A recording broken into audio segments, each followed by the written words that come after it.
दुनिया के किसी खित्ते में हम ये नहीं कहते कि इस खित्ते के शहरों की ज़बान ये है और देहात की ज़बान ये है, क्योंकि जो ज़बान है वो किसी एक खित्ते के इज्तमाई वो उस विरसे का हिस्सा होती है। फ़र्क होता है वैसे थोड़ा सा?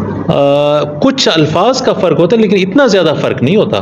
कुछ तराकीब का, कुछ मिसालों का फ़र्क होता है, लेकिन इतना ज़्यादा नहीं होता।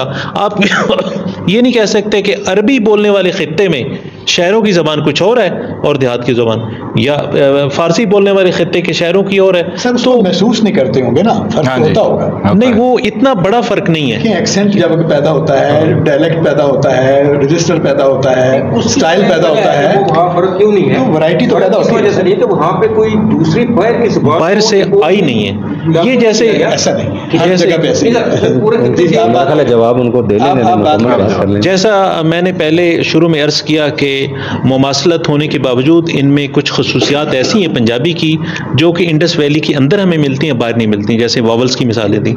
तो ये जो फ़र्क हैं ये हमें बताते हैं कि उर्दू इंडस वैली की कम अज़ कम नहीं है।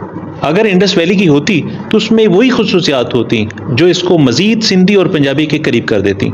तो जैसा कि बाहर से ताकतें आती हैं वो शहरों में आके उनका कब्ज़ा होता है, इसीलिए हमारी शहरों की 50-60 साल पहले ये ज़बान नहीं थी, या अब भी महल्लों के अंदर, शहरों के अंदर जो ज़बान बोली जाती है, आप पिंडी में चले जाएँ तो आप ये नहीं कह सकते कि पिंडी शहर की ज़बान उर्दू है, ये नहीं कह सकते।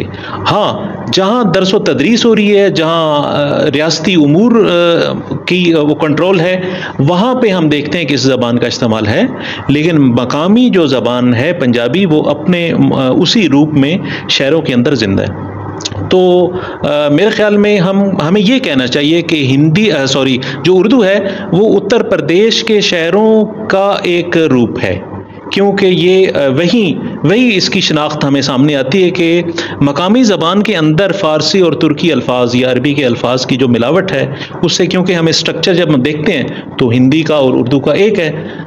हाँ, जब हम ज़ख़ीरे अल्फाज की बात करते हैं तो उसमें हमें पता चलता है कि बहुत सारे ज़ख़ीरे अल्फाज जो हैं वो हमें अरबी और फ़ारसी के मिलते हैं, लेकिन स्ट्रक्चर वही है।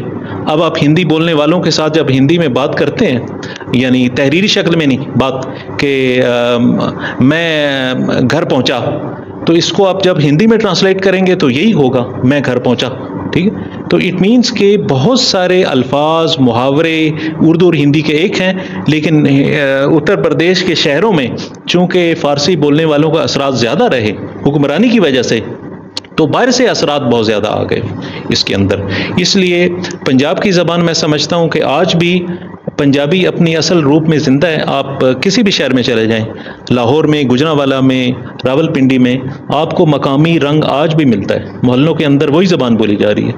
जिसको हम उर्दू कह रहे हैं ये आई है दरस व तदरीस के साथ, या जो तबके इसको इस्तेमाल करते हैं उनके साथ जुड़ी हुई है, और ये बड़ी महदूद है। हम पिंडी इस्लामाबाद के अंदर जब दफ्तरों से बाहर निकलते हैं तो आवाम को देखें वो किस किस ज़बान में बात कर रहे हैं, वो ज़बान यकसर मुख्तलिफ है, वो मकामी रंग रखती है अपना भरपूर तरीके से। तो इसलिए मेरे ख्याल में उर्दू बहुत महदूद है।